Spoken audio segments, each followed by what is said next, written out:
Baik, Assalamualaikum warahmatullahi wabarakatuh. Waalaikumsalam. Salam sejahtera untuk kita semua. Selamat malam sahabat Lentera Red Official, dimanapun Anda berada. Salam jumpa kembali dalam edisi Ramadan. Bukit Tinggi dalam diguyur hujan gerimis, terasa sejuk. Lentera Red Official beserta narasumber merasa tersanjung. Kami dijamu di Hotel Mercy di kota Bukit Tinggi dengan nuansa di rooftopnya yang luar biasa sejuk. Bertemu kita dalam program Lentera Red Official, obrolan santai terukur. Baik, izinkan saya Suanel sebagai host yang memandu sahabat Lentera Red Official dalam untuk berdiskusi dengan tiga narasumber kita. Kita sapa dulu yang telah hadir di studio. Kita sapa dulu pertama Bapak Muhammad Abdi SEMM. Selamat malam Pak Abdi. Selamat malam Mas Arnel. Beliau adalah Wakil Rektor 3 Universitas Muhammadiyah Sumatera Barat. Dan dari catatan redaksi kami, beliau juga sebelumnya adalah di posisi pariwisata. Jadi kita datangkan selaku akademisi dari Universitas Muhammadiyah Sumatera Barat. Siapa nggak kenal dengan UMBSB Sumatera Barat? Baik, kita lanjut ke narasumber kita yang kedua, yang paling cantik di antara tiga narasumber ini, yaitu Ibu Vina Kumala SE MM AK. Selamat malam Bu Vina. Malam. Baik, sehat Bu Vina ya? Alhamdulillah. Puasa lancar-lancar saja? Amin. Harus dilancarkan ya. Kelihatan agak kurang bersemangat, mungkin pembukuannya kurang pas tadi barangkali. Oke. Beliau adalah pelaku pariwisata di Kota Bukit Tinggi dan beliau juga mantan ketua HPI ya, PHRI. PHRI Kota Bukit Tinggi. Baru 1 periode, belum sampai seumur hidup. Baik. Yang ketiga narasumber kita insan pariwisata Sumatera Barat, pasti kenal dengan sosok beliau. Beliau adalah Bapak Edwardi Kayo, Ed Kayo biasa dikenal. Selamat malam Pak Edward. Selamat malam Pak Arnel. Oke, baik. Beliau adalah Ketua HPI Provinsi Sumatera Barat. Oke, baik. Selamat malam Bapak-Bapak, Ibu narasumber. Kita mengangkat tema malam ini adalah pariwisata. Pertama sekali dulu kita ke Pak Abdi dulu. Oke, Pak Abdi, menurut kacamata Bapak, dan juga ada mungkin studi kelayakan, studi analisisnya tentang pariwisata ini. Kita tahu Sumatera Barat ini bukanlah provinsi industri, bukan juga industri, ada industri-industri lain yang mencuat ke permukaan, akan tetapi lebih ditonjolkan kepada industri pariwisata. Nah, menurut pengamatan Pak Abdi, set point apa kira-kira untuk provinsi Sumatera Barat di bidang pariwisata dari kacamata akademisi? Oke, silakan Pak Abdi. Terima kasih Pak Arnel. Sebetulnya berbicara tentang pariwisata atau Sumatera Barat, Baik. Kalau menurut saya mungkin lebih kepada sebetulnya bonus demografi Pak. Ya, ya. Karena sebelum Sumatera Barat dijadikan sebagai destinasi pariwisata Ya. di Indonesia, sebelumnya juga Sumatera Barat sudah memiliki berbagai macam potensi, baik alam, budaya, Ya. kemudian seninya, kemudian keelokan masyarakat Sumatera Barat, Ya. karena filosofi Sumatera Barat dengan adat Basandi Sara Basandi Kitabullah, Oke. itu sangat menjadi acuan bagi setiap orang dalam bagaimana menjadikan sebuah daerah itu menjadi sebuah kawasan wisata. Baik. Kemudian yang kedua, dari masa pemerintahan ini meminjam bahasa ya Pak. Oke, baik. Dari zaman Orde Baru pun Sumatera Barat juga sudah menjadi bagian dari salah satu tujuan wisata di Indonesia. Kalau dahulu bicara pariwisata pasti orang hanya akan mengatakan pariwisata Indonesia itu Bali. Ya. Karena kebetulan juga media mainstream yang membawa opini publik tentang pariwisata ketika itu ya cuma hanya satu, Pak. Ya. Ya, televisi cuma ada TVRI. Ya. Nah, sehingga perkembangan pariwisata di masa-masa itu juga hanya bisa diambil dari bagaimana aktivitas pariwisata di Bali. Baik. Sementara di Sumatera Barat, eh, beriringan dengan itu sebetulnya ya sudah jauh dari Bali sebetulnya, karena dari literasi yang saya pelajari, saya baca itu malah untuk wisatawan dari Eropa itu malah masuk ke Indonesia itu lewat 2 jalur. Ya. Mereka masuk ke Jakarta, Bali, Ya. atau masuk dari Medan. Ya. Pendarat dari Medan, kemudian overland ke Sumatera, baru ke Pulau Jawa dan Bali. Oke. Nah, saat ini tentu Sumatera Barat tidak hanya menjadi ikon wisata Nusantara, tetapi juga sudah menjadi ikon wisata dunia. Ya. Dan rasanya sebagai tahap awal tentu masyarakat sudah merasakan impact dari aktivitas pariwisata ini. Cuman mungkin namanya bentuk usaha, tidak mungkin apapun dilakukan pemerintah dari waktu ke waktu itu kita anggap merupakan bagian dari sebuah kecukupan usaha untuk pengembangan pariwisata itu. Baik. Di sisi lain sedikit Pak Abdi. Sekarang lagi getol-getolnya dikatakan dengan potensi ada geopark, ada desa wisata segala macam. Ini akan diduplikasi di Sumatera Barat. Nah, kajian ilmiahnya seperti apa menurut Pak Abdi? Itu sebetulnya merupakan bagian dari perkembangan, Pak. Perkembangan ilmu kepariwisataan. Ya. Kalau dulu kita hanya berbicara pariwisata itu soal iklim akademik, kemudian diturunkan oleh teman-teman kedataran praktisi di lapangan, kemudian ada sinergi antara praktisi pariwisata dengan akademisi dan stakeholder lainnya, sehingga melahirkan beberapa teori yang di saat itu bisa dianggap menjadi tolak ukur ilmu pengetahuan dalam pemberdayaan masyarakat sebetulnya. Pemberdayaan masyarakat. Ya, pemberdayaan untuk menciptakan desa wisata ya. Berbasis pariwisata. Nah, sebetulnya kan kalau program itu kan banyak Pak, pemberdayaan masyarakat. Tetapi dalam hal ini fokusnya kepada bagaimana agar segala potensi yang ada di sebuah daerah kemudian digiatkan oleh SDM lokal, orang lokal, kemudian disupport oleh para stakeholder pariwisata yang lain. Nah, itulah yang kemudian teman-teman membahasakan kawasan itu menjadi kawasan wisata baru. Kawasan wisata baru yang berada tidak hanya di pusat-pusat kota, tetapi malah di pinggiran kota. Baik. Nah, di sanalah muncul konsep dari desa wisata. Baik, sedikit Pak Abdi. Dengan adanya konsep atau narasi Beautiful Indonesia, kalau kita turunkan sedikit Beautiful Sumbar, sedikit saja seperti apa Pak Abdi? Saya rasa mungkin ini program yang baru diluncurkan Pak oleh pemerintah di Sumatera Barat di Desember 24 Desember 2022 kemarin. Alhamdulillah Bukit Tinggi ya Pak jadi tuan rumah ketika pandemi COVID-19 melanda Indonesia semua termasuk Sumatera Barat. Otomatis semua aktivitas kepariwisataan, industri pariwisata, teman-teman pelaku pariwisata, destinasi wisata, semua tiarap, semua tidak bergerak untuk mengangkat kembali. Rasa mengangkat apa membangkitkan kembali? Kalau membangkitkan meninggal, Pak. Mengangkat berarti ya. Konsepnya memang membangkitkan kembali aktivitas kepariwisataan itu, maka pemerintah di Sumatera Barat, saya rasa juga banyak terlibat teman-teman praktisi pariwisata di sana, akademisi melahirkan sebuah konsep. Baik. Nanti kan saya kejar juga ke Pak Ardi, ada di situ wisata, ada konsep. Nanti akan saya tanya ke Pak Ardi tentang konsep wisata halal seperti apa yang digaung-gaung di Sumatera Barat.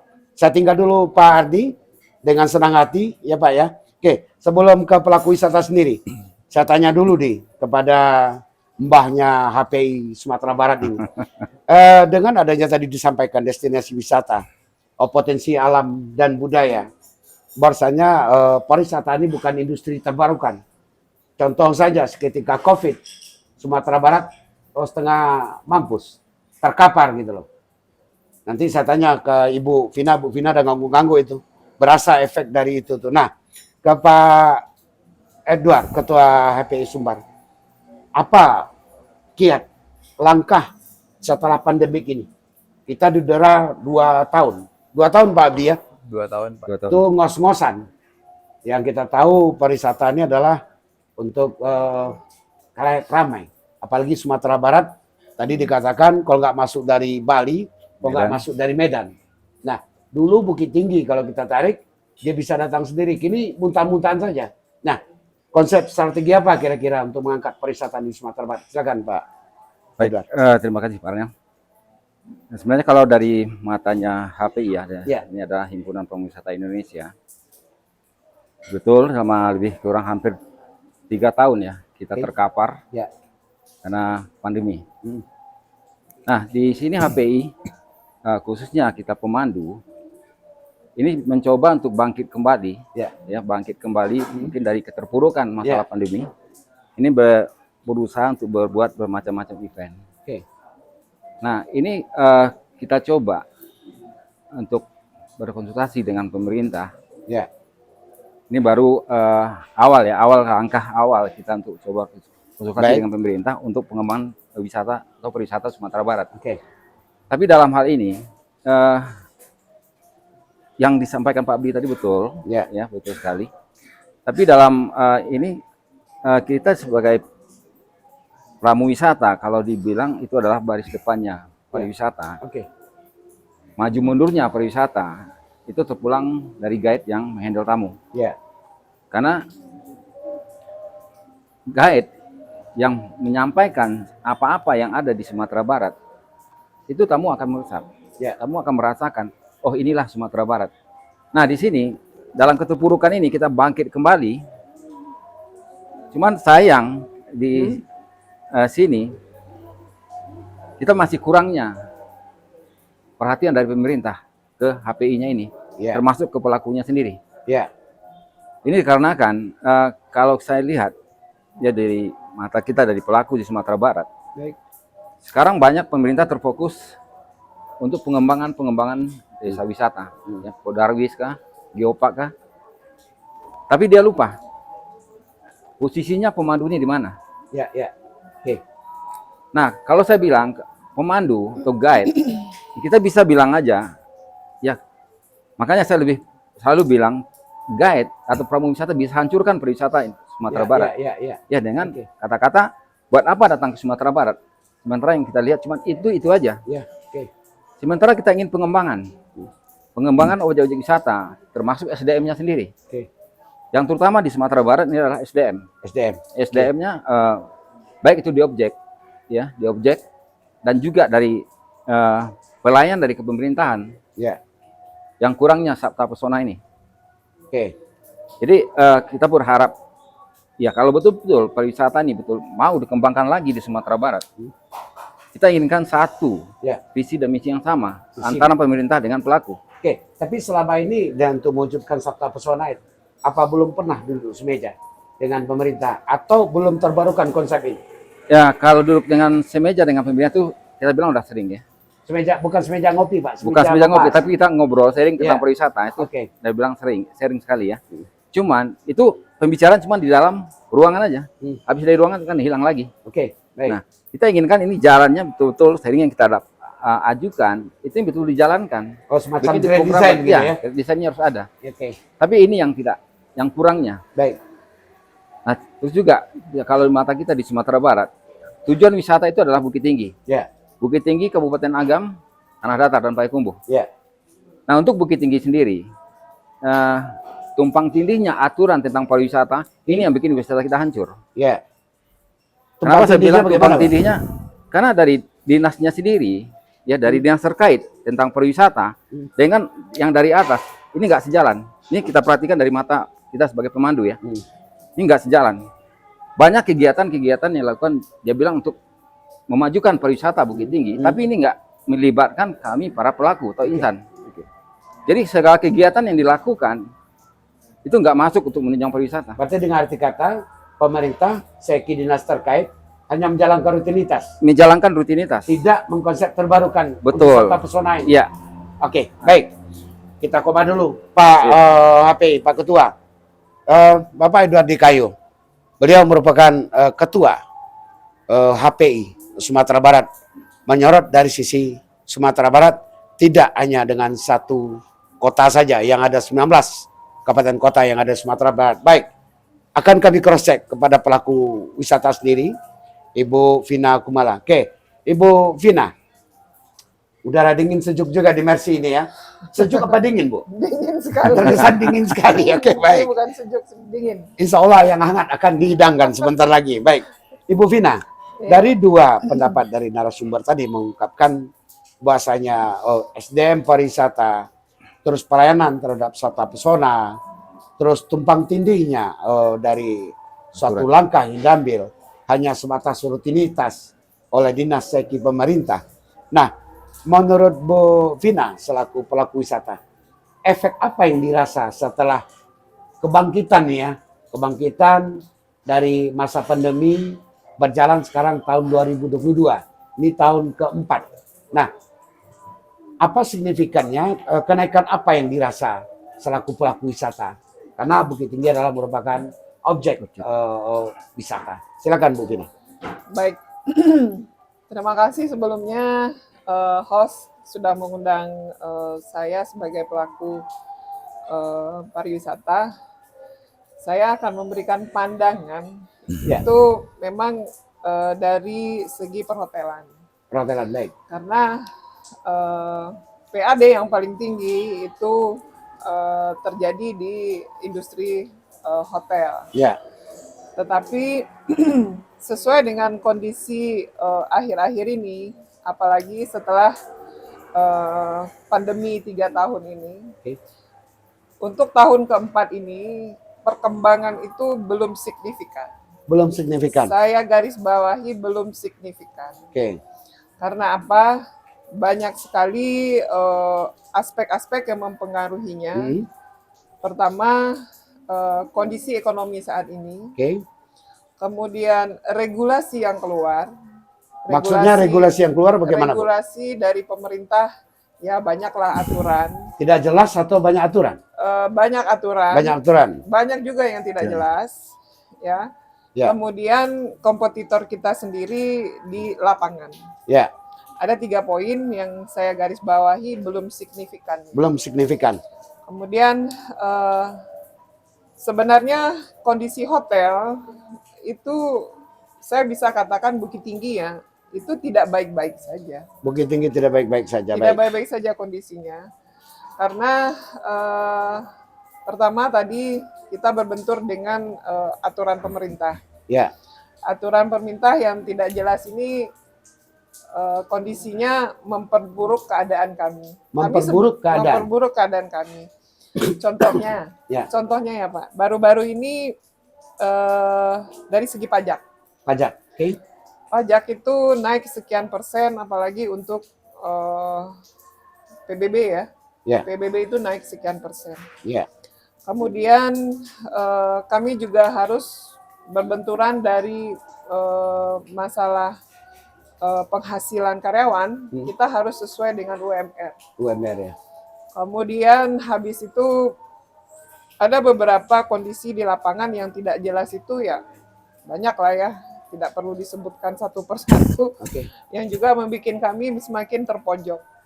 Kemudian kompetitor. Sekarang kalau jumlah hotel di Bukit Tinggi itu sebanyak 78 hotel. 78 mulai hotel. dari mulai dari yang berbintang sampai non bintang. Non bintang. Oke.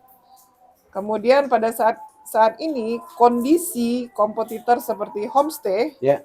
itu sebanyak 157 homestay tumbuh di bawah, Oke. ya. Nah, ini akan menggerus setidak-tidaknya kalau kasarnya nih ya. Ya.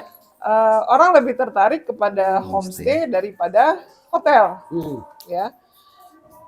Di mana daya beli masyarakat di luar itu untuk hotel itu Ya. belum sepenuhnya loh. Belum sepenuhnya. Belum Oke. sepenuhnya. Belum sepenuhnya pulih gitu, Bu ya. Belum sepenuhnya full. Baik, ya. baik.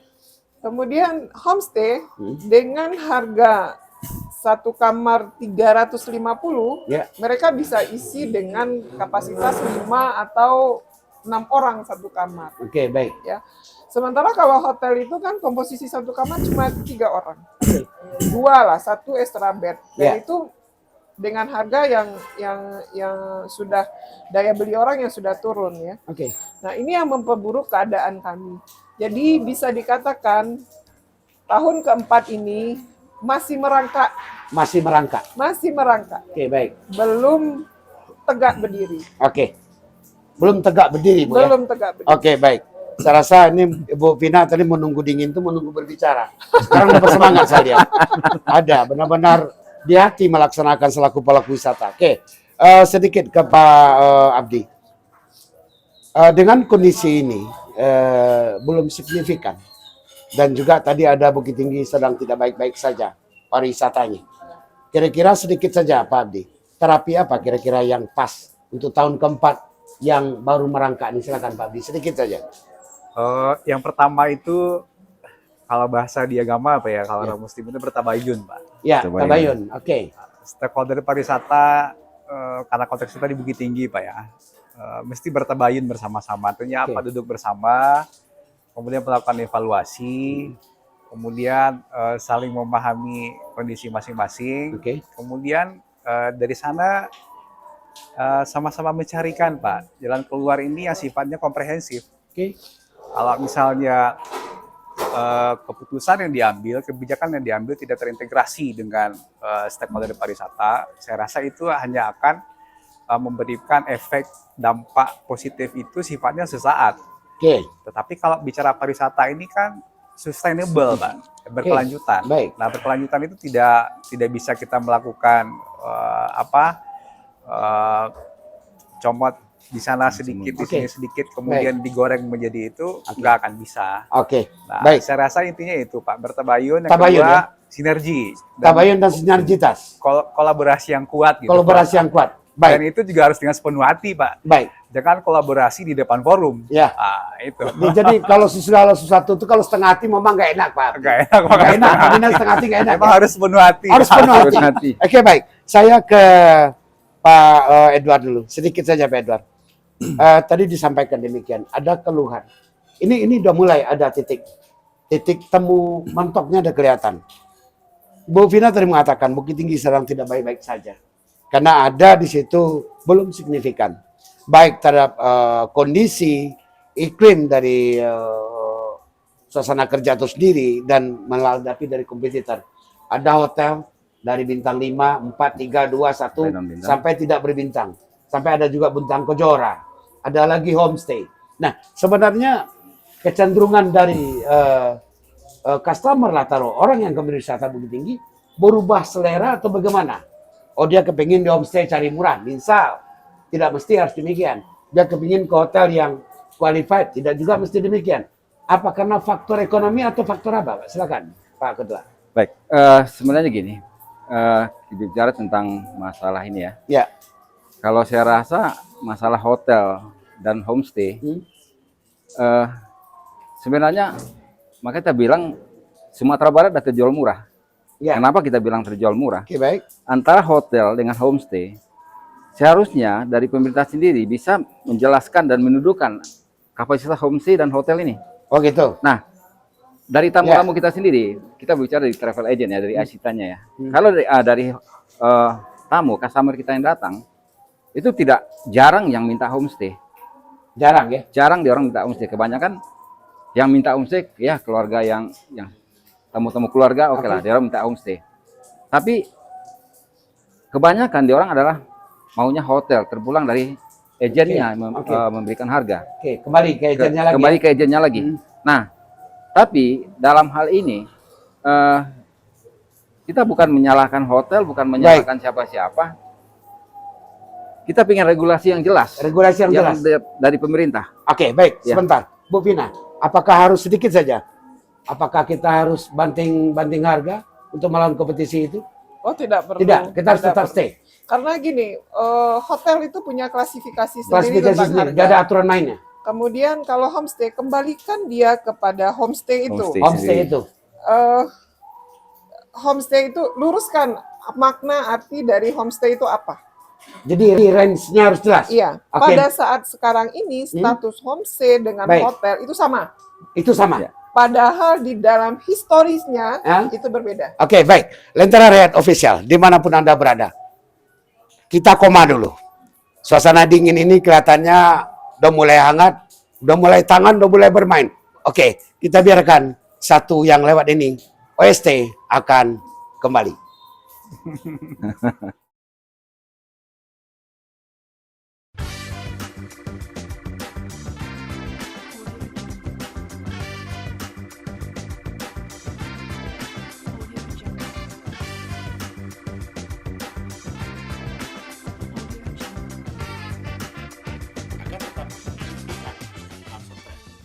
Ya baik, kembali lagi bersama saya Suarnel dalam Lentera Rakyat Official. Obrolan santai terukur. Oke, kita kembali kepada narasumber yang akan berbincang dalam suasana yang sejuk di Hotel Mercy di kota Bukit Tinggi, kota yang sejuk. Terkadang panas juga suasananya karena 25 km. Baik, kita kembali lagi ke kepada narasumber.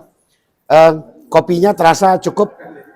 Ini suatu pelayanan service dari Hotel Mercy. Oke, baik. Saya ke Pak Abdi dulu. Selama ini melihat adanya sedikit curang, pemisah, atau adanya sekat. Apakah ada dari pihak pemerintah atau dinas terkait meminta analisis atau kajian tentang pariwisata ini dari sisi akademisi? Oke, silakan Pak Abdi. Pak Abdi. Saya rasa kalau selama ini ada atau tidak ada sekat ya Pak, Mas ya. Sinergi itu saya rasa sudah terbangun. Oke. Karena apa? Karena pariwisata itu tidak bisa pemerintah sendiri yang mengurus. Oke, pemerintah tidak bisa Mengurus sendiri. mengurus sendiri, baik. Ya. Kemudian juga tidak bisa teman-teman dari industri akomodasi, Bu Vina misalnya dengan teman-teman di hotel, Pak Edward Kayu dengan teman-teman di HPI juga, di tour operator juga nggak bisa. Karena konsep pariwisata itu sudah jelas. Ya. Ada unsur pentahelik. Pentahelik itu ada pemerintah, Ya. ada perguruan tinggi, Ya. ada industri pariwisata, kemudian ada asosiasi, organisasi, kemudian terakhir ada media. Baik. Nah, kelima unsur ini mesti saling bersinergi Baik. sesuai dengan peran dan fungsi masing-masing. Oke. Kalau perguruan tinggi di sana jelas ketika melakukan riset, penelitian, kemudian kita tentu memberikan hasilnya kepada stakeholder, baik ke pemerintah maupun ke industri maupun ke teman-teman operator melalui asosiasi masing-masing. Oke. Saya rasa kalau itu memang sudah bagian dari tanggung jawab. Oke. Kita. Tapi selama ini Pak Abdi, dalam rangka menciptakan to mapping untuk grand design pariwisata nih, apakah pernah diundang? Oh pernah Pak. Tidak hanya Bukan berarti diundang. dengan simposium loh Pak. Tidak hanya diundang, memang ada MOU Pak. Dilibat ada MOU. Ada MOU Oke, baik. antara Universitas Sumatera Barat, tidak hanya dengan Pemko Bukit Tinggi. Ya, oke. Kami dengan pemerintah kabupaten kota di Sumatera Barat juga sudah melakukan MOU. Kemudian MOA-nya kita lakukan antara OPD terkait Dinas Pariwisata dengan Fakultas Pariwisata. Nah, bukan pariwisata, baik. Tadi saya ke Pak Edward, sekarang saya ke Bu Vina. Bu Vina, tadi Bu Vina menyampaikan belum signifikan. Belum signifikan dengan kondisi regulasi dengan kompetitor. Nah, maunya Bu Vina selaku pelaku pariwisata, seperti apa baiknya? Silakan. Kalau baiknya seperti yang disampaikan oleh Pak Abdi, harus paham dengan pentahelik. Pentahelik, oke? Semua lini pariwisata, termasuk pemerintahnya, harus paham itu apa pentahelik. Oke. Itu ininya apa namanya idealnya seperti itu. Tetapi kalau kita bicara tentang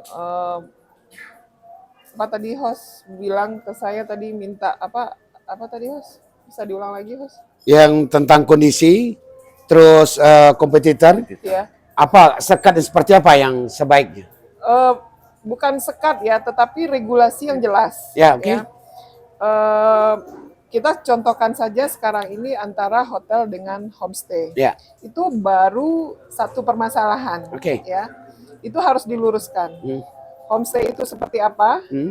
apa itu makna homestay, itu harus diluruskan dulu. Oke. Nah, jangan sampai di lapangan ini 10 kamar, 7 kamar, 15 kamar, itu labelnya homestay. Oke. Labelnya nggak nanggung-nanggung, homestay syariah. Ya. Nah, sebenarnya kalau homestay itu adalah di mana penginap itu berkegiatan bersamaan dengan pemilik rumah, Ya. gitu ya. Itu biasanya homestay itu berada di destinasi, beradanya di Objek. destinasi Wisata. wisata, di desa wisata. Oke. Ya, kalau kita ya kampung wisata. Kampung wisata. Itu boleh banyak ada homestay di situ. Ya. Nah, karena apa? Kalau dia desa wisata, itu tentu kegiatannya adalah untuk membangkitkan desa itu. Ya. Contoh seperti Bukit Apit, dia punya, sekarang ini Bukit Apit itu kan terkenal dengan kampung kopi. Ya. Bagaimana kopi itu direndang, kemudian digiling, kenapa dia nggak bisa pahit, kenapa dia enak rasanya diseduh, Ya. gitu kan ya. Nah, itu tidak apa-apa ada homestay di situ karena Oke. yang menginap berkegiatan di situ. Oke. Nah, kemudian kita kembali kepada situasi saat ini, itu tidak seperti itu homestay yang ada di Bukit Baik. Tinggi. Baik. Ya, sudah hampir sama dengan hotel. Ya. Nah, kembali lagi kepada posisi kami sebagai pelaku usaha perhotelan, mau jadi apa kami? Kalau regulasi ini tidak jelas dan tidak diluruskan oleh dinas terkait, bahkan oleh pemerintah daerah. Baik. Ya. Tapi itu apakah memang dibiarkan begitu atau memang belum ada regulasi? Saya tidak mengatakan dibiarkan atau tidak ada regulasi, tapi sampai hari ini saya belum pernah ada ketegasan, belum pernah ada. Ketegasan maksudnya aturan? Aturan, ya, Aturan betul. yang jelas, oke, Ya, baik. Tetapi saya kan bagian dari Muhammadiyah juga. Saya adalah dosen Fakultas Pariwisata. Oke, baik. Seperti yang kata Pak Abdi tadi, ada MOA gitu ya. Kalau MOA itu berbicara tentang pariwisata, terutama tentang akomodasi, kami sebagai orang pendidik Baik. meluruskan. Ya. Nah, kalau kami hanya berbicara sesuai dengan teori, sesuai dengan keadaan, pengertian homestay itu adalah seperti ini, Ya. itu tentu diketahui oleh lingkungan ini. Tapi kalau tidak bekerja sama dengan pentahelik tadi, itu tidak akan bisa jalan, Pak. Oke. Oke. Yang homestay tetap tumbuh seperti homestay, Ya. yang hotel Dijamur. semakin turun. Ya. Oke, baik. Tertarik saya. Tadi ada homestay. Baiknya itu di desa wisata, di kampung wisata, bisa mengangkat, bisa memiliki multi efek Ya. di penduduk tersebut. Itu mungkin baru ada suatu kelayakan dari Jalannya suatu ekonomi homestay. kreatifnya akan Ekonomi berjalan. kreatifnya berjalan. Tapi bagaimana dengan label UMKM tadi? Karena kalau UMKM itu yang kita tahu kan mikro. Mikro, sudahlah mikro tuh kecil lagi. Berarti ibarat kalau amuba lebih kecil lagi daripada amuba. Akan tetapi menghasilkan sekian ratus juta. Ya. Nah, kan gitu, harus ada regulasinya. Baik, kita koma dulu. Ini udah mulai menjurus. Ibu Vina ini kelihatannya. Tapi begini Pak Os, kalau boleh Ya. menambahkan Pak ya. Baik. Kalau saya lebih setuju ketika berbagai macam bentuk perkembangan industri pariwisata ini baik dilakukan oleh investasi besar Baik. maupun oleh masyarakat, Oke. itu tetap berkembang, Oke. termasuk homestay. Ya. Berarti ini menunjukkan literasi tentang perkembangan konsep pariwisata itu semakin diterima oleh masyarakat. Baik. Saya rasa sebetulnya belum ada dalam tanda kutip gesekan Oke, baik. industri akomodasi Siap, di siap. Kota Bukit Tinggi dan Sumatera Barat umumnya Ya. antara industri hotel dengan katakanlah UMKM-nya homestay. Ya. Saya melihat dari sisi ini menerjemahkan dari konsep homestay seperti yang disampaikan oleh Bu Vina tadi, mungkin mohon maaf agak sedikit offset bagi sebagian masyarakat kita. Ya. Tadi Bu Vina sudah singgung sedikit, Tos. Kalau konsep homestay itu jelas, Ya. tamu yang datang ke daerah itu menginap di rumah penduduk, rumah penduduk yang 1 atau 2 kamar bisa dimanfaatkan untuk orang menginap. Ya. Sementara yang tuan rumah tetap tinggal di sana. Oke. Penduduk, orang yang datang menginap itu mengikuti keseharian aktivitas tuan rumah. Oke. Memasak di dapur pagi, kemudian sore-sore misalnya PK surau, atau malam-malamnya anak-anak mereka pergi mengaji ke surau atau latihan silat segala macam. Besok paginya kembali pengunjung tamu di homestay itu ikut kegiatan tuan rumah, pergi sembahyang subuh ke masjid, kemudian olahraga di daerah. Konsep homestay jelas nyata-nyata seperti itu. Ya.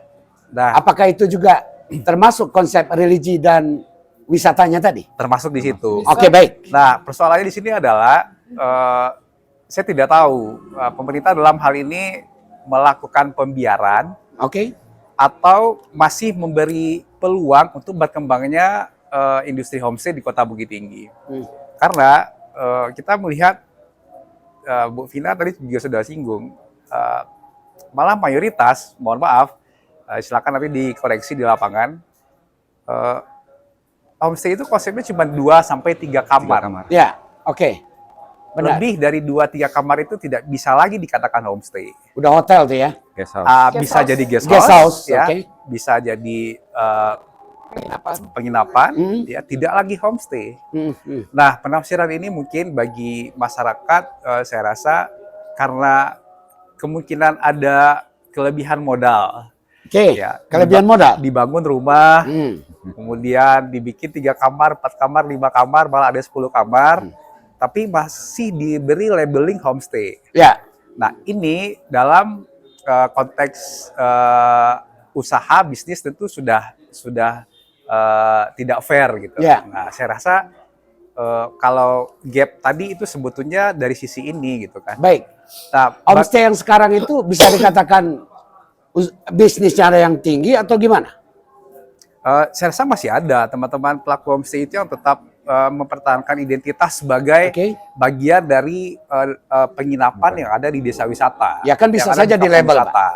Bisa saja di label. Oh, masyarakat susah. Udah 2 tahun ini marasai, dibiarkan berkembang. Ujungnya tidak terarah atau terjadi pembiaran. Gimana, Pak? Kebiasaan yang dilakukan secara berulang-ulang itu otomatis host akan menjadi sebuah sistem yang tetap akan terpatri di masyarakat. Di masyarakat. Nah, saya rasa peran pemerintah di sini sebagai regulator, bagaimana agar ini bisa ditata. Ya, tata. Kalau di pariwisata kan sudah jelas ada konsep DMO-nya, Ya. manajemen destinasi itu seperti apa, termasuk pengelolaan homestay. Tapi selama ini Pak Abdi dengan pemerintah ada disampaikan demikian atau outputnya ada demikian? Dua-duanya ada. Pak. Dua-duanya ada. Kita tetap Cuman melakukan. pelaksanaannya mungkin belum. Atau ditunda? Saya rasa ini tergantung pada komitmen, Pak. Komitmen maksud Ya, komitmen dari pembuat regulasi. pembuat regulasi. Oke, baik. Pemirsa, mulai naik ada komitmen, ada regulasi, ada berpacu, label UMKM, ada meletakkan penginapan, ada yang dikatakan homestay syariah yang lebih dari 2-3 bahkan mencapai puluhan kamar. Kita tanya dulu kepada pelakunya, kepada HPI-nya. Oke, Pak Edward, dengan demikian ada semrautnya itu tadi, ada pentahelik Bu ya. Pentahelik, saya kan untuk istilah pariwisata ini agak lugu saya ini, lutung gunung. Baik, dengan adanya demikian, bagaimana peran dari HPI sendiri? Silakan. Baik, Os, terima kasih. Sebenarnya gini, yang disampaikan Pak Abdi juga Bu Vina ya, masalah homestay. Setuju tadi yang disampaikan. Sebenarnya kita setuju, tapi dalam hal ini kita melihat kenapa sekarang homestay begitu menjamur di Kota Bukit Tinggi ya. Baik. Ya, terusan di Kota Bukit Tinggi. Pertama, itu karena dari dinas terkait sendiri. Dinas terkait. Sendiri. Oke. Ini kurangnya memberi pemahaman. Ke? Sampai di mana batasnya homestay ini. Ya, Ya. seperti yang dibilang Pak Abdi tadi, ya. Kapasitas homestay adalah sekitar 2 atau 3 kamar. Ya, Dan si pemilik homestay tinggal langsung di sana. ya. Jadi si tamu mengikuti kegiatan Baik. sehari-hari apa yang dilakukan oleh pemilik homestay. Oke. Nah, ini yang hal-hal ini yang kurang disampaikan oleh dinas terkait dalam pemahamannya masalah homestay ini. Ya. Dan juga kita melihat di sini betul tadi bilang Pak Abdi sama Bu Vina, karena pariwisata itu harus adanya pentahelik. Ya. Nah, di sini kita melihat sebenarnya untuk seorang pramu wisata, kita yang tahu seleranya tamu itu gimana. Ya. Masukan tamu yang datang ke Sumatera Oke, Barat, ke ya. Bukit Tinggi, itu kita tahu. Hmm. Nah, ini kurangnya sosialisasi dari dinas terkait. Jadi tidak diakomodir oleh dinas terkait. Iya, akomodir dari dinas terkait begitu kurang. Ya, bahkan saya bilang HP ini cuma dianggap sebagai orang membawa tamu. Oke. Tapi fungsinya dan HP ini di mana ini yang kurang dipahami oleh pemerintah itu Ya. sendiri. Nah, saya melihat di sini gimana nanti ke depannya antara homestay dan hotel Ya. ini betul-betul jelas. Hmm. Karena kalau homestay sekarang menjamur di Kota Bukit Tinggi, dia punya uang, dia punya duit banyak, dia bikin homestay, tapi dia tidak tinggal di sana, itu udah dibilang penginapan. Nah, aturan-aturan jelas ini yang mestinya itu dibuat oleh pemerintah kota ataupun dari pemerintah Sumatera Barat sendiri. Karena gini, kita lihat untuk pariwisata Sumatera Barat itu betul-betul semrawut. Banyak yang sekarang pelaku-pelaku masuk ke objek-objek wisata, mengembangkan objek wisata. Ya, itu bekerja tanpa dibayar. Ya. Ya, tanpa dibayar, cuman karena kerja sosial ingin mengembangkan pariwisata di Sumatera Barat. Tapi dari pemerintah sendiri dianggap itu adalah lip service. Ya. Ya, lip service-nya dari pelaku. Ya. Nah, ini yang sebenarnya kesalahan dari pemerintah di sini. Ya, kesalahan dari pemerintah sini. Tadi saya bilang juga, Sumatera Barat sudah terjual murah. Ya. Di Sumatera Barat kita tidak punya pergub Ya. tentang pariwisata. Oke. Ya. Nah, ini kalau pergub ini udah ada, jelas. Ya. Posisinya homestay sampai di mana, kapasitasnya seorang tour guide Ya. dan travel agent sampai di mana itu jelas. Oke. Sekarang banyak sekali kita lihat, ini dari mata Asita ya, karena kebetulan saya juga anggota Asita nih, agen-agen yang nggak jelas, yang nggak ada badan hukumnya, nggak ada izinnya, itu banyak menjual paket di Sumatera Barat. Banyak menjual paket. Menjual paket Oke, di Sumatera. baik. Nah, ini yang harus diluruskan kembali ini. Didudukkan ya. Didudukkan kembali. Sesuai dengan regulasi. Ya, sesuai dengan regulasi dan tolong bisa ini dikeluarkan pergub tentang pariwisata. Oke, baik. Ke Pak Abdi. Pak Abdi, Bapak yang di akademisi sering menjadikan mitra atau konselor bagi pariwisata Sumatera Barat ini. Selama ini pernah nggak tercium adanya pergub atau belum pernah tercium, Pak? Silakan. Untuk pergub memang belum, Pak, Sumatera Barat. Belum ya? Iya. Berarti pelaksanaan ini belum ada payung hukum khusus. Belum ada untuk- payung Betul. hukum. Belum. Belum. Berarti kalau seandainya belum ada payung hukum sendiri, tentu ini akan berjalan di tempat. Karena maka saya katakan tadi, apakah terjadi pembiaran? Kalau tidak terjadi pembiaran, pasti ada regulasinya, pasti ada pergubnya. Jadi belum pernah, Pak ya, belum tercium atau terdengar belum ya? Wacana ke arah situ sudah, Pak. Wacana baru ya, sudah dilakukan. sebatas wacana. Dan untuk beberapa kajian-kajian, saya rasa tidak hanya di Universitas Muhammadiyah, Ya. di kampus-kampus lain pun juga sudah melakukan. Oke, Artinya, seperti yang tadi saya sampaikan, Pak, ya, komitmen itu perlu payung. ya, Ya, kalau untuk Baik. mengurus pariwisata di daerah, ya otomatis peraturan gubernur. oke, Nah, komitmen ini yang saya rasa mungkin perlu diperkuat lagi dengan wujud nyata. Bagaimana agar rangkaian aktivitas kepariwisataan di Sumatera Barat ini bisa terukur. Tadi Pak Edward mengatakan kalau termasuk aktivitas tour operator. Ya, kalau bagi saya sebetulnya sebuah hal kemajuan, Pak. Ketika ada teman-teman pelaku orang-orang muda yang katakanlah menjual paket wisata Sumatera Barat, baik, di luar ya Pak Edward, Ya. di luar industri pariwisata yang sudah ya. ada. Satu sisi itu positif, Bos.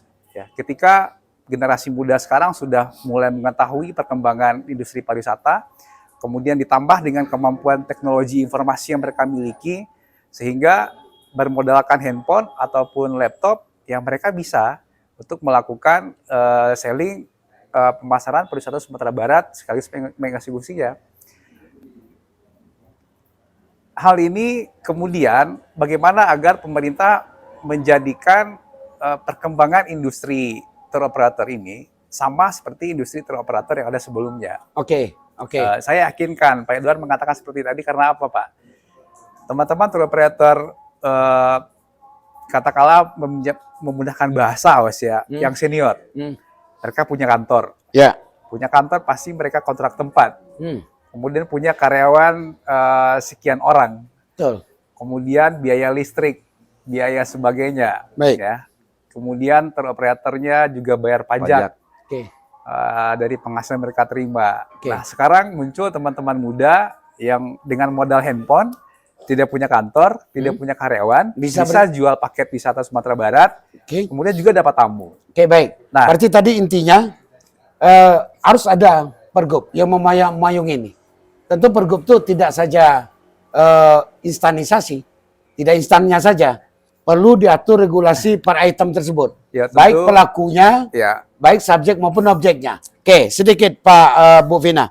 Saya koma dulu ke Pak Adi.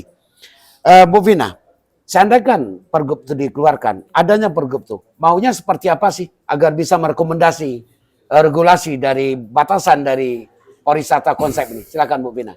Sedikit aja Pak, yang berpihak kepada kami pariwisata. Yang berpihak kepada pariwisata. Oke, dari Pak Edward? Ya, berpihak ke API lagi? Sebenarnya gini, Host. Yang dibilang Pak Abdi itu betul ya. Sekarang ini kapan enggaknya kalau dibilang Pak Abdi? Ya maksudnya gini. Kajiannya benar gitu ya? Kebetulan dari HPI kita selalu sharing dengan Muhammadiyah. Kebetulan Pak Abdi juga sekretaris HPI. Ya siapa sih nggak kenal dengan Pak Abdi? Ya. Jadi kalau saya mikir gini, kenapa kita harus ada pergub? Oke. Sekarang banyak ya generasi muda yang bikin paket tur cuman dengan modal HP. Baik. Dia bisa bikin paket tur, dia bisa jual paket tur, dan bisa mendatangkan orang ke sini. Cuman tidak terinventaris. Cuman tidak terinventaris. Nah, kita memikirkan sempat terjadi sesuatu hal ke tamu, ini adalah tamu antar negara nih. Iya. Yang tanggung jawab siapa? Oke. Bisa nggak kita nuntut agen yang bawa tamu ini? Sementara dia nggak punya agen, nggak punya izin apa-apa. Nggak punya lisensi ya. Ini sebenarnya yang kita inginkan adalah kawan-kawan yang sekarang udah punya tamu, tak ada, ya kita bilang misalnya agen aba-aba lah. Itu kayak Asita terbuka lebar. Silakan gabung ke Asita. Ya, kalau dia mampu untuk bikin paket tur. Tapi selama ini tidak ada teguran dari dinas terkait terhadap pelaku wisata.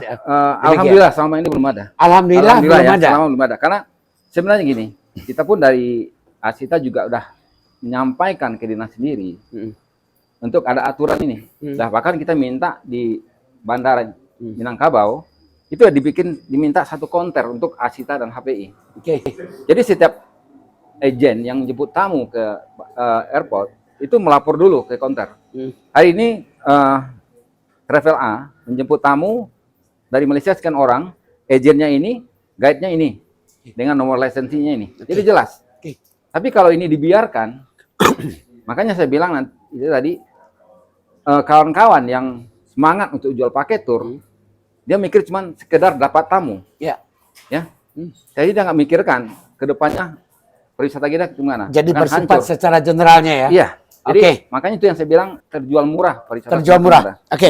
Baik ini, Mas. Ya. Terjual murah tadi, Pak. Saya rasa juga tidak bisa sepenuhnya pemerintah kita anggap melakukan pembiaran. Saya melihat dari sisi soliditas dulu. Soliditas komitmen di antara teman-teman asosiasi pariwisata ini. Contoh di Asita, ya. Bagaimana pola teman-teman di asosiasi tersebut mengatur batas atas dan batas bawah tentang penjualan paket tur di Sumatera Barat. Nah, kalau sudah ada range ini, otomatis teman-teman tour operator juga akan bermain di angka-angka sekitar itu. Ya, sementara kan sampai sekarang itu tidak ada. Nah, itu dari sisi teman-teman tour operator. Belum lagi tadi Pak Edar menyampaikan bagaimana ketika jemput tamu, agennya siapa, guide-nya siapa. Nah, ini ya mungkin perlu koreksi juga teman-teman di Asita. Kemudian di teman-teman HPI juga, ya sekarang juga kita tidak bisa pungkiri apapun sekarang profesi yang ada di Indonesia di dunia, tolak ukurnya pasti kualifikasi standar kompetensi nasional. Nah, sekarang sejauh mana teman-teman di HPI ini dalam konteks saya akademisi ya, bukan bagaimana agar teman-teman di HPI juga memang sudah utuh memahami dan menggunakan, menguatkan diri sesuai dengan SKKNI Pramuwisata. Ya. Oke, Nah, baik. sebagai evaluasi mungkin, saya tidak tahu persis terlalu jauh sejauh mana teman-teman pramuwisata di Sumatera Barat sudah memiliki kualifikasi standar nasional Oke. kompetensi pramuwisata. Ya. Nah, ini PR besar dari Himpunan Pramuwisata Sumatera Barat. Hmm. HPI tidak akan mampu melakukan itu tanpa ada dorongan dari pemerintah. Ya. Ya. Balik lagi ke pemerintah. Balik lagi ke Oke, pemerintah. oke, Ya. baik. Pemirsa, Lentera Rakyat Official, dimanapun Anda berada, inti titiknya adalah regulasi. Belum adanya payung hukum yaitu Pergub tentang pariwisata di Sumatera Barat. Ujung-ujungnya kembali kepada pemerintah. Oke, di sana ada pariwisata. Apakah pariwisata Sumatera Barat terjual dengan receh? Kita biarkan satu yang lewat OST akan kembali.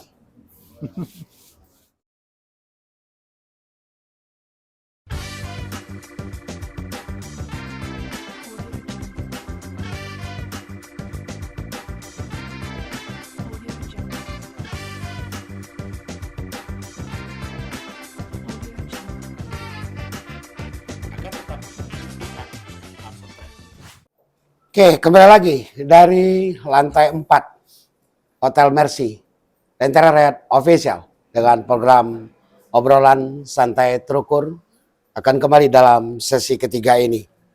Tadi ada apakah itu pembiaran, belum adanya regulasi, payung hukumnya tentang pariwisata khusus yaitu adanya Pergub atau Perbub atau Perwako. Nah, kita kembali lagi kepada narasumber di lantai 4 Hotel Mercy dengan suasana malam yang sejuk ini di lantai 4-nya. Baik, Pak Abdi, tadi ada disampaikan dengan tabayun. Harus ada kita menahan diri untuk satu konsep. Walaupun payung hukumnya sendiri belum ada, kajian-kajian sudah dilakukan. Tapi ibarat kita mengaji, kalau belum ada sadaqallahul lazimnya kan belum menutup. Jadi sibuk mengaji saja. Jadi saya mau sampaikan juga bagaimana dengan konsep kampung wisata. Karena di Bukit Tinggi ini merupakan barometernya pariwisata Sumbar. Apakah cukup dengan yang ada saja, jam gadang, bla bla bla bla, atau konsep seperti apa yang baik menurut Pak Abdi, dan terbaik lah, bukan yang baik, terbaik. Silakan Pak Abdi. Saya rasa yang pertama itu tentu ya kita semua mungkin, Oke. ya, pelaku pariwisata, pemerintah, masyarakat di kota Ya. Bukit Tinggi ini kembali flashback ke belakang sedikit, Tos. Oke, baik. Kenapa di tahun 1984 itu Pemko Bukit Tinggi berani dan siap untuk mencanangkan Bukit Tinggi itu sebagai kota wisata. Dari literasi yang saya baca, langsung waktu itu Gubernur Bapak almarhum Insinyur Razak Ranas Ya. yang Baik. meresmikan Bukit Tinggi itu, pencanakan Bukit Tinggi sebagai kota wisata. Ya. Artinya apa? Sumatera Barat saja Oke, di saat thank itu you. belum Ya. ya menyatakan diri sebagai daerah wisata. Ya. Tetapi Bukit Tinggi juga malah sudah lebih duluan. Artinya ada apa dengan Bukit Tinggi Baik. dibanding dengan 19 kabupaten kota yang lain yang ada di Sumatera Barat. Ya. Nah, atas dasar itu mungkin bisa menjadi pijakan awal bersama. Ya. Bagaimana agar semangat tersebut bisa dikolaborasikan kembali, Baik. dielaborasikan kembali tidak hanya oleh pelaku pariwisata tetapi juga masyarakat. Karena tidak semua juga, mohon maaf, masyarakat Kota Bukit Tinggi sebagai kota wisata adalah masyarakat wisata. Baik. Ya, ini ya bukan sebuah sesuatu yang perlu kita nafikan, tetapi ini kenyataan. Artinya apa? Jangankan di aktivitas di lapangan, Ya.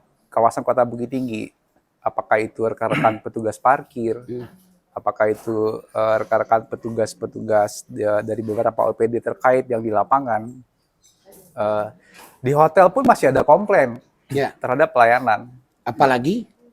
apalagi di lapangan. Oke. Ya. Oke. Kemudian pramu wisata pun juga masih ada komplain ya oleh para tamu. Artinya apa? Itu yang saya maksud tadi, kita bertabayun, duduk bersama kembali, mendudukkan kembali visi Bukit Tinggi itu sebagai kota wisata. Kota pariwisata itu pariwisata yang seperti apa? Ya. Setiap kepala daerah pasti menjadikan pariwisata sebagai salah satu PAD. visi misi. Ya. Tidak hanya mungkin di janji kampanye, Oke. ya, termasuk di program. Ya. Tetapi sejauh mana implementasi dari spirit tersebut, semua tersebut teraplikasi tidak hanya di dataran top manajemen, Ya. tetapi juga di grassroots. Nah, apalagi tadi Os bilang dihubungkan dengan di desa wisata atau kampung wisata. Ya. Nah, ini masyarakat Kota Bukit Tinggi, ya kalau kita melihat karena Bukit Tinggi tergolong kota besar, Ya. masyarakatnya heterogen, tentu perlu dipersamakan ini. Ya. Nah, tidak hanya tugas pemerintah mungkin untuk melakukan pendampingan terhadap masyarakat di desa wisata. Potensi di sekitaran Kota Bukit Tinggi, saya menyatakan sangat luar biasa. Ya, hamparan sawah, kemudian potensi kulinernya, adat istiadat seni budaya. Sebetulnya pariwisata itu ya sangat sejalan sebetulnya dengan filosofi kita orang Minang. Apalagi mayoritas penduduk Kota Bukit Tinggi Sumatera Barat itu Muslim. Ya. Mungkin baru sekarang, host, kita bicara tentang pariwisata itu tentang pelayanan yang prima. Ya. Bagaimana melayani tamu. Tapi jauh dari sebelum konsep pariwisata ini hadir, Nabi Muhammad sudah melakukan ini. Ya. Oke. Ya, sekarang baru kita mengatakan, Pak Edward, ada tuan rumah, ada wisatawan. Ya. Ya. Kemudian orang melakukan perjalanan. Ya. Nabi Muhammad sudah memberikan pelajaran ini ke kita ketika beliau melakukan kegiatan aktivitas hijrah. Baik. Ya. Kita ambillah padanan katanya wisatawan mungkin bisa ya kita persepsikan dengan kaum muhajirin. Oke. Kemudian tuan rumah, ya tuan rumah bisalah kita padankan katanya dengan kaum ansar. Ketika itu Nabi Muhammad membawa rombongan untuk hijrah, kaum muhajirin datang ke Madinah, disambut oleh tuan rumah, disambut oleh kaum ansar. Nabi Muhammad dalam riwayat tidak pernah meminta apapun kepada kaum ansar untuk disediakan sesuatu yang tidak ada di daerah Madinah. Oke. Oke. Apa yang ada di Madinah, apakah tempat tidurnya, tempat menginapnya, makanannya, ya Nabi Muhammad beserta kaum muhajirin dengan senang hati menerima apa layanan yang diberikan oleh kaum ansar. Oke. Terbarukan dengan implementasi tadi. Bagaimana kaitannya dengan pariwisata dengan ABS-SPK tadi? Nah, Karena di situ ada kearifan lokal. Silakan. sinergi ini sebetulnya yang saya maksud tidak ada pertentangan antara konsep pariwisata dengan konsep adat, filosofi Minang, adat bahasa di Sarak bahasa di Kitabula. Oke. Kemudian yang filosofi kita tidak hanya sebagai orang Minang, tetapi juga sebagai rata-rata masyarakat Minang ini adalah orang Muslim. Oke. Nah, implementasi yang saya maksud tadi adalah bagaimana agar pariwisata ini tidak hanya sebagai lip service untuk pintu masuk bagaimana mencapai pendapatan asli daerah sebanyak-banyaknya. Tetapi bagaimana agar impact pariwisata ini tidak hanya dilakukan oleh para pelaku pariwisata, Oke, baik. tetapi juga oleh masyarakat. Oke. Karena sebetulnya basic pariwisata itu, ya community based tourism itu ada di masyarakat, Pak. Oke. Ada di masyarakat ya? Ada di masyarakat Jadi dengan segala potensi yang dimiliki. Contoh, ketika sekarang kita, saya mohon maaf kalau salah Bu Vina, Pak Edward tolong diluruskan. Di kelurahan mana sekarang di Kota Bukit Tinggi, yang setiap malam misalnya atau malam-malam tertentu, anak-anak latihan silat. Ya. Ya. Anak-anak latihan randai. Ya. Ya. Kecuali oleh sanggar-sanggar seni tertentu. Ya. Dan itu sudah mereka lakukan, ya tujuannya tentu tidak hanya untuk melestarikan, tetapi sebagai bagian dari bentuk entertain. Ya. Baik. Kemudian pelestarian ini sebetulnya yang menjadi jati diri dari pariwisata itu. Baik. Ya. Nah ini potensinya menyebar di sekitaran kota ini. Ya. Itu konsep yang terbarukan kalau ada mau ya. Kalau wisatawan selama ini di Bukit Tinggi, ke Bukit Tinggi, misalnya ke Jam Gadang, ke Panorama, kemudian ke Kebun Binatang, ke Lembang Jepang, ya, ya saya sih masih mendengar beberapa waktu yang lalu sebagian pihak mengatakan Bukit Tinggi ini pariwisatanya tidak perlu diurus lagi, Ya. karena sedangkan tidak diurus saja, tidak dikelola saja, wisatawan sudah datang. Apalagi kalau diurus Apalagi kalau diurus. dengan komitmen yang kuat. Berarti dengan arti kata sekarang belum terurus. Ya kalau dikatakan belum terurus mungkin ada yang tersinggung nanti Pak. Ada yang tersinggung, Tapi- baik. Tapi kenyataannya adalah Hmm? sentuhan masyarakat menjadi bagian dari entitas pariwisata ini, saya melihat itu belum sepenuhnya. Jadi belum tersentuh masyarakatnya sebagai pelaku wisata. Menjadi bagian. Menjadi dari bagian. entitas ini. Gitu. Oke, baik. Saya ke Bu Vina dulu. Bu Vina, Yap. demikian disampaikan oleh Pak Abdi tadi. Nah, menurut Bu Vina, untuk yang space-nya untuk Bukit Tinggi itu yang pas seperti apa? Selama ini yang dirasa setelah masa endemik ini, silakan. Maksudnya dalam di segi mana? Sisi pariwisatanya. Sisi pariwisatanya. Tadi kan saya sudah bilang bahwa tahun keempat ini kita belum begitu sembuh, kita masih merangkak. Ya. Gitu kan ya. Terus apa konsep yang harus diciptakan dengan kondisi ini? Sementara Bukit Tinggi ini adalah kota wisata. Ya. Satu-satunya perekonomian berputar itu paling tinggi itu adalah pariwisata. Pariwisata. Karena kita tidak punya industri lain untuk Oke. mendongkrak Bukit Tinggi ini seperti apa, ekonomi kreatifnya berjalan seperti apa. Itu hanya satu-satunya pariwisata. Oke. Konsepnya adalah satu, karena pariwisata itu berkaitan dengan keteraturan, lebih baik diaturlah dengan baik. Ya. Oke. Apakah dikeluarkan regulasi yang ramah, ya. Seperti tadi Pak Abdi bilang bahwa Pak Abdi lebih senang kalau homestay itu berkembang. Ya. Iya betul. Saya secara pribadi juga senang kalau homestay itu berkembang tumbuh. Tapi homestay yang seperti apa? Mau 1.000 homestay Ya, tumbuh, baik. mau 10.000 homestay tumbuh. Tetapi kalau semua diatur dengan baik, ya, berketeraturan, pasti akan lancar-lancar saja. Tidak ada akan ketersinggungan. Malah justru akan menaikkan PAD. PAD. Ya. Tidak ada kami, terutama pelaku pariwisata, itu tidak akan berseberangan dengan pemerintah. Tidak berseberangan. Kami tidak pernah berseberangan dengan Saat ini berseberangan. kalau kondisinya seperti ini bisa-bisa berseberangan. Bisa-bisa berseberangan. Berseberangan. Oke, baik. Saya yang tadinya hatinya lembut bisa jadi singa. Oke, baik. Siap. Saya bisa jadi seperti itu, Pak. Iya, iya. Nah, Oke. Oke, baik. Saat ini tapi ya, kita nanti tunggu untuk ke depannya. Oke. Ke Pak Edward. Selaku Ketua HPI, Sumbar loh, bukan Bukit Tinggi, Sumbar loh. Nah, sekarang kita persempit. Untuk Bukit Tinggi sendiri, bagaimana pandangan HPI terhadap kondisi saat ini Bukit Tinggi terhadap pariwisata? Silakan, Pak Edward. Baik, Ros, terima kasih. Sebenarnya ini, kalau di mata kami ya di HPI Sumbar ya, kita melihat Bukit Tinggi. Karena memang kalau di Sumatera Barat, Bukit Tinggi adalah daerah tujuan wisata. Ya. Tapi kami melihat Bukit Tinggi dari dulunya ya pengembangannya cuman di pariwisatanya kurang. Kurang. Ya dari dulu orang datang yang dilihat cuman itu aja. Ya. Nah kalau kita punya konsep, sekarang udah ada namanya kampung wisata. Ya. Ya ada Podarwis, kelompok sadar wisata. Yang kita inginkan adalah gimana sebenarnya mengembalikan kembali satu kampung keadaannya seperti masa-masa dulu lagi. Oke. Nah itu yang dicari oleh tamu-tamu kita sebenarnya. Ya, ya. Tapi konsep ini cuman saya dengar cuma baru dalam kertas ya. Ya. Belum bisa dilaksanakan. Kita nggak tahu nih masalahnya apa. Ya. Karena kita lihat sendiri Bukit Tinggi 25,4 km persegi, ya. Itu disebut sebagai kota wisata. Nah, untuk cerita tentang desa wisata ataupun kampung wisata, kita sangat prihatin sekali. Prihatin Ya, dengan prihatin kondisi dengan kampung kondisi wisata. kampung wisata yang ada di. Kira-kira saat ini udah berapa persen, Pak? Maksudnya persennya? Ya kalau saya lihat blow up di media sosial, bla bla bla Kalau bla. di Tapi di lapangan itu seperti apa? di media sosial mungkin udah hampir 80% ya. Ya. Tapi kalau di lapangan kita lihat, saya rasa belum sekitar 50% baru. Kenapa saya bilang 50%? Bukit Tinggi kota wisata.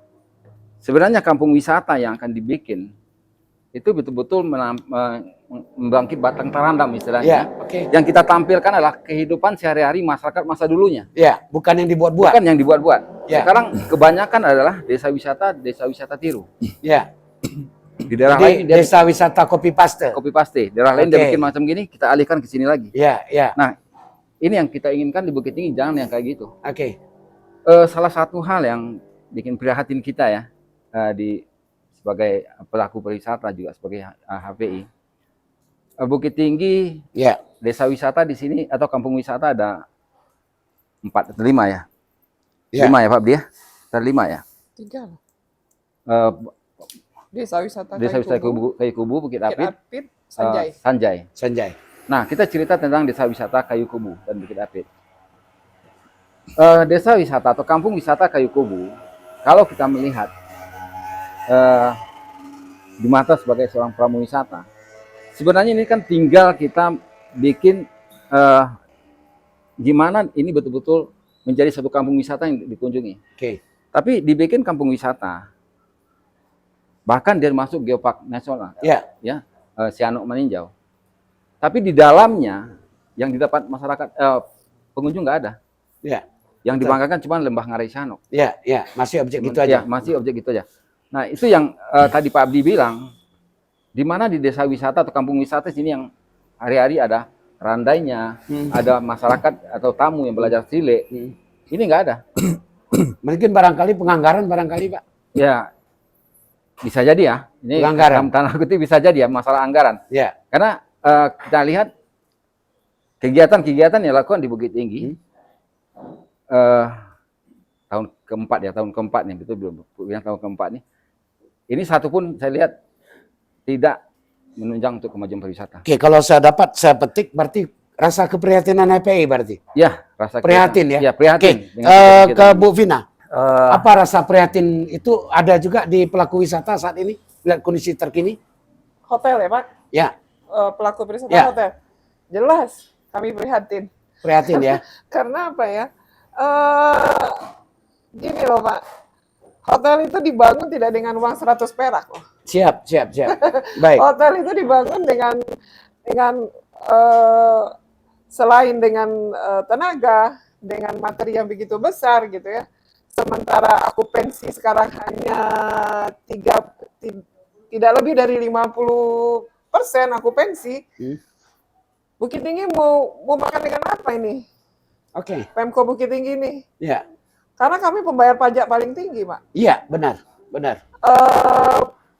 Ini ya, apa namanya, gedung hotel itu 78 ya. Iya. Tapi kami pembayar pajak paling tinggi. Iya, benar. Parkir saja kalah. Oke. Destinasi ini aja, objek wisata aja kalah. Kalah. Oke.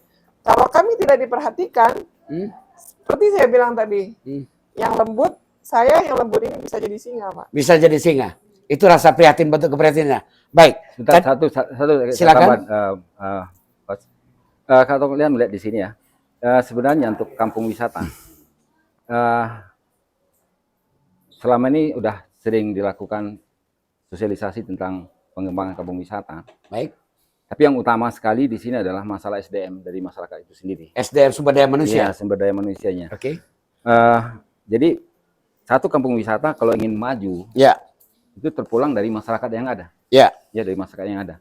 Dan juga nggak lepas dari perhatian dari pemerintah. Ya. Jangan cuma sekedar sosialisasi, tapi kedepannya dibiarkan masyarakat itu berjalan sendiri. Atau 4 tahun ini sosialisasi dulu barangkali nggak?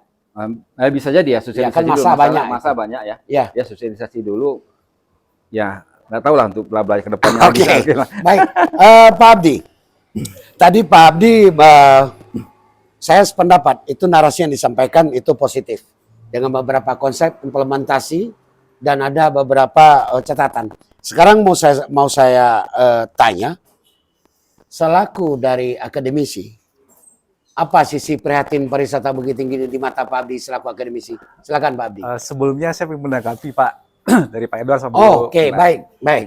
Pelaku pariwisata merasa prihatin Pak ya. Ya, Dengan kondisi pariwisata Kota Bukit Tinggi termasuk perkembangan desa wisata. ya.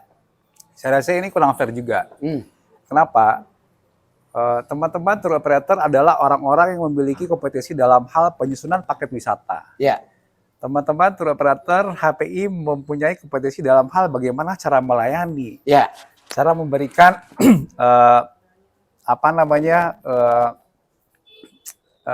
lingkungan yang baik terhadap masyarakat. Ya. Karena apa? Teman-teman tour operator dan pramu wisata sangat paham Ya. dan sangat mengerti tentang selera dari wisatawan. Nah, semoga saja saya yang belum pernah tahu dalam hal saya belum pernah lihat, Pak. Ya, teman-teman tour operator itu turun ke desa wisata, kampung wisata, memberikan literasi tentang penyusunan paket wisata, tentang memberikan pelayanan kepada teman-teman di Pokdarwis. Ya. Ya, teman-teman di pelaku pariwisata. Ya. Nah, tour operator, Pak, tidak punya modal apa-apa. Ya. Pak Edwan nggak punya jam gadang, Pak. Ya. Pak Edwan nggak punya Ngaresiano, Pak Edwan nggak punya Harau, Ya. nggak punya Lembang Jepang, Ya. tetapi dengan kemampuan kompetensi teman-teman di Tour and Travel memanage destinasi, itu semua bisa dijadikan sebagai paket tour Ya. yang akhirnya itu bisa dijual, dipasarkan, dan mendatangkan profit bagi perusahaan. Oke, baik. Untuk Alangkah closing baiknya, Pak. statement-nya, Ya, untuk prihatin pariwisata Bukit Tinggi apa? Sedikit saja. termasuk dari akomodasi, Pak. Akomodasi. Ya, teman-teman Bu Vina, saya belum lihat. Teman-teman dari hotel turun ke desa wisata, kampung wisata, memberikan pelayanan bagaimana untuk mengurus homestay dengan bagus. Ya. Kemudian bagaimana teman-teman hotel punya kemampuan loh, Pak. Ya. Food and beverage product. Ya, baik. Ya, bagaimana kuliner lokal itu bisa diolah, dikelola dengan baik oleh ibu-ibu PKK di Atau di- nggak di- diajak di barangkali? kampung wisata. Atau nggak diajak barangkali Nah, Bukit? Bukan. ini yang saya sebut tadi. Lalu Bu Vina, Jadi saya tidak bisa ikut campur dengan ini loh apa hotel itu berdirinya di mana. Oke. Kalau saya turun ke Ya. desa wisata, nggak marah dong Oke. HPI, Pak. Ya. saya Itu rasa ranahnya apa ya? Sebenarnya gini, kalau saya melihat Ya. ya, ini dari pentahelik pariwisata tadi juga, ya. Kenapa bilang Pak Abdi tadi tour operator, pemandu wisata, Ya. ya pariwisata nggak turun ke desa wisata. Hmm. Betul yang host bilang tadi, sering lupa diajak. Sering lupa diajak. Sering lupa Oke, diajak. baik, Itu baik, aja baik. kuncinya sudah. Oke, baik. saya rasa sekarang gini Pak Edwan. Iya. Zaman sekarang itu bukan zaman yang semuanya harus dijadikan pemerintah sebagai lokomotif, Pak. Oke. Ya, tetapi kita, siapapun itu, Hmm. baik dari perguruan tinggi, industri, Hmm. kalaupun kita membahasakan sosial kapital, Hmm. ya, karena kan masyarakat itu tidak hanya diurus oleh pemerintah, Ya. ya, tetapi pihak-pihak yang berkompeten memiliki kemampuan di sana. Saya rasa kita punya tanggung jawab moral bersama. Ya. Kalau Ya. dilibatkan barangkali, Pak. Ya, itu yang kembali dari awal tadi saya sampaikan Kalau- bahwasannya Mungkin duduk maksudnya bersama. Pak Abdi kok menjepit bola. kalau Jepit gitu. bola. Harus jemput bola. bersama. Oh ya. Gini Pak, kalau prinsip saya memberi pelajaran itu tidak harus menampar orang di depan mukanya sendiri. Ya. Tetapi untuk kita berbuat lebih daripada mereka, Lampang saya rasa belakang. itu bagian dari pelajaran. Oke, baik, baik, baik. Oke, Pak Abdi, terima kasih. Ini kita koma dulu, Bu Vina kita koma dulu, Pak Edward kita koma. Oke, baik teman Lentera Rakyat Official dimanapun Anda berada, membahas pariwisata tidak cukup dengan satu episode. Insya Allah kami akan hotel to hotel untuk membahas pariwisata, akan kami bahas, angkat lagi. Tidak semudah membalikkan telapak tangan untuk membahas pariwisata. Kalau memang pariwisata merupakan produk unggulan dari Provinsi Sumatera Barat, kami berada di lantai 4 Hotel Mercy, Kota Bukit Tinggi. Demikian pembahasan kita pada malam ini. Semoga dapat bermanfaat. Kami tidak ada menjustis dan yakinlah ini adalah dalam rangka mengedukasi, mengajak kita untuk menjadikan beberapa poin untuk kampung wisata terbarukan. Oke, mohon maaf apabila ada penyampaian yang tidak berkenan, namun semua adalah niat kami untuk mengedukasi. Sampai ketemu lagi dalam Lentera Rakyat Official berikutnya. Salam Lentera Rakyat, berani tegas mengungkap fakta.